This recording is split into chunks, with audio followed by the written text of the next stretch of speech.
de quien vamos a escuchar algunos consejos, además, fundamentales para que las poblaciones especialmente expuestas a estas inundaciones puedan cuidarse de diversos males que podrían propagarse. ¿Cómo está? Buenas tardes, gracias por darnos unos minutos.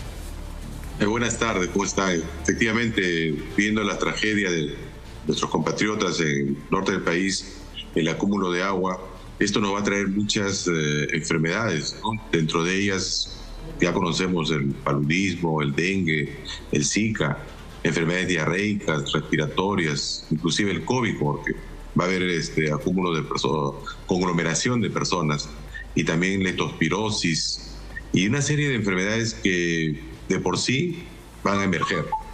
Para ello tenemos que tener mucho cuidado, ¿no? En el sentido de que nuestros compatriotas traten lo posible de estar consumiendo agua de buena procedencia. Es muy difícil, pero hay que tratar de hacerlo.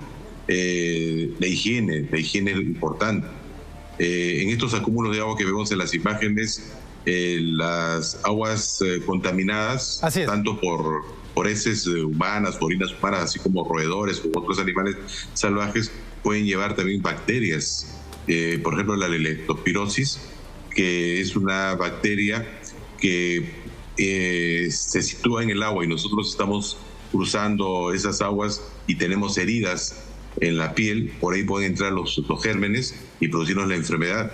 Y es una enfermedad que no va a aparecer en los primeros días, va a aparecer después de 10 a 15 días, caracterizado por fiebre, dolor muscular, y llega completamente riesgoso porque ataca mucho el sistema renal.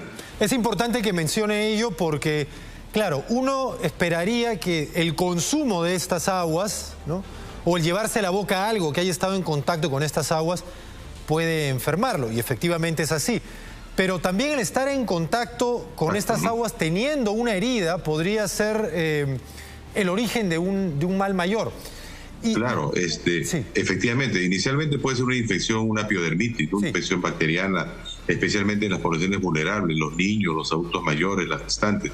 Pero si en ese charco de agua, en ese acúmulo de líquido, tenemos la presencia de aguas contaminadas, que están contaminadas de por sí, y tenemos laceraciones en la piel, o a veces las aguas están muy altas y nos tropezamos, nos caemos y nuestras mucosas también tienen contacto, y eso genera un problema. Doctor, y eso va a permitir, ¿sí? Quisiera preguntarle, dijo en un momento que pueden también este tipo de eventos disparar el número de casos de enfermedades diarreicas, y por lo que menciona, y porque también el consumo de agua potable en algunas localidades se hace imposible porque la red colapsa, si acaso tienen acceso a agua potable. Y entonces muchos dicen o piensan, bueno, llueve, el agua de lluvia debe ser limpia, la acumulan, la almacenan y la van tomando con los días. ¿Esa es una práctica que usted recomienda? Y si no la recomienda, ¿de qué manera puede purificarse esa agua en caso no hubiera acceso a otra? Claro, purificar, o lo que tenemos cercano de ahí es, bueno, si tenemos un recipiente podemos servir el agua, o tenemos agua envasada, la podemos conseguir, o también existen otras alternativas, ¿no? Por ejemplo, pastillas que potabilizan el líquido, el agua, perdón, que nos puede ayudar bastante, y eso va a permitir en la medida de lo que podamos beber, y con eso vamos a reducir las enfermedades diarreicas, por ejemplo, pero el contenido de agua acumulada de por sí también nos trae otras enfermedades.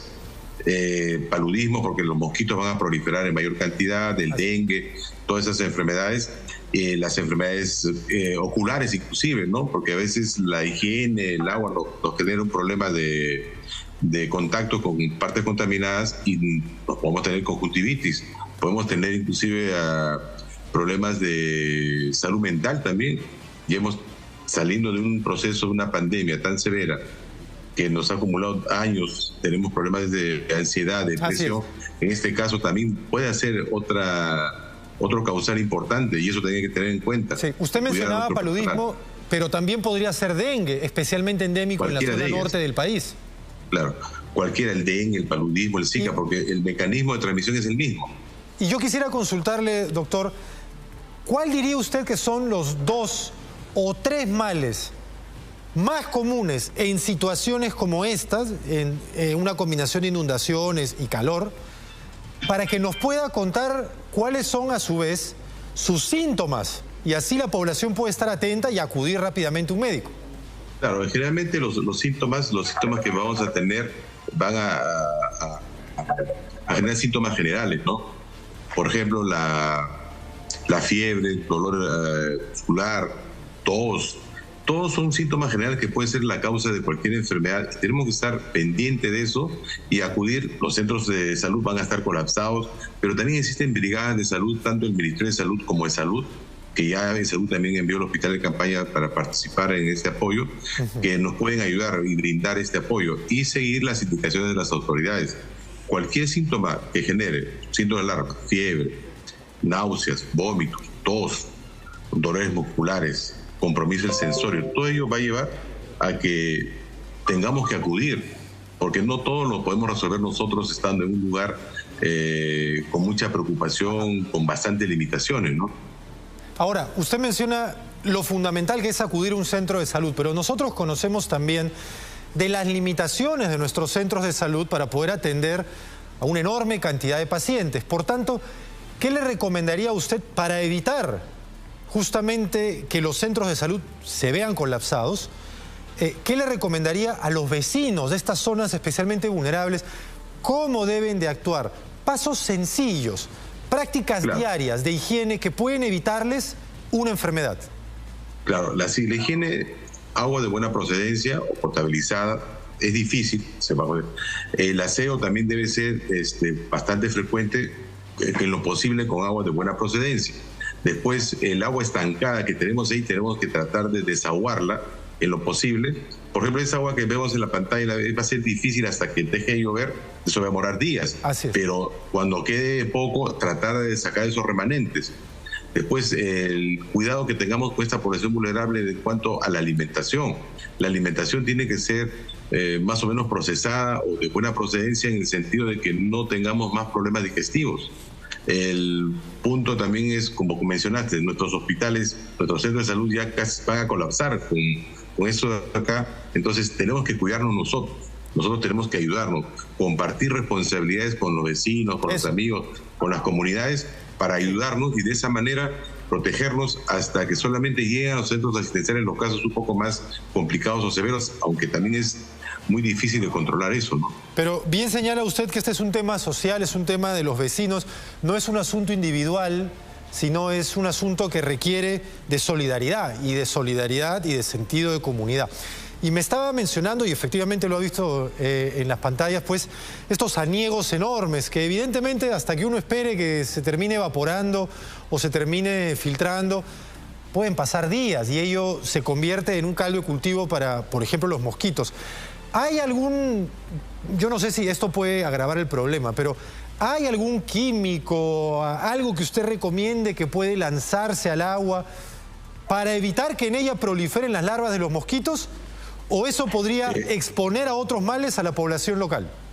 Claro, o sea, la cantidad de acúmulo de agua es tanta que los reactivos que podemos utilizar va a ser insuficiente. Okay. Lo que tenemos que hacer es, lo que tenemos cerca a nuestras casas, esos puntos de acúmulo de líquidos, de agua que tengamos, tenemos que evitarlo porque no voy a poner ningún reactivo tanta cantidad de líquido que tengo. Así es. O sea, es un poco difícil. Lo que tenemos que hacer es simplemente, de lo que está en nuestras posibilidades, tratar de controlar eso y de ahí continuar y recibiendo ayuda y, como comentó usted, la solidaridad de los vecinos, de los grupos organizados, de los gobiernos locales, los gobiernos regionales y el gobierno central, tiene que llegar la ayuda para poder ayudarnos, porque esas personas no van a poder salir solos.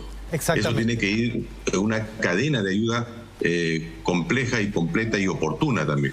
Exactamente, aunque a veces terminen aislados nuestros barrios, no son islas, ni nosotros lo somos tampoco, y es en la solidaridad de los vecinos que pueden superarse situaciones así.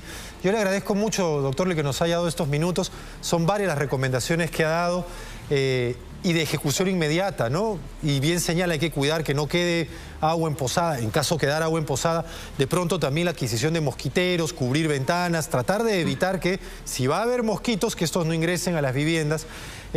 Evitar, por cierto, el consumo del agua de lluvia. Uno puede pensar porque llueve, esa agua no necesariamente es limpia solo porque llueve. Hay que, si no se llega a adquirir agua envasada, ya sea hervirla o utilizar pastillas que purifiquen el agua. Hay algunas medidas a tomar a nivel del vecino antes de que un mal mayor termine haciendo que se vuelvan a colmar nuestros centros de salud. Gracias, doctor, nuevamente.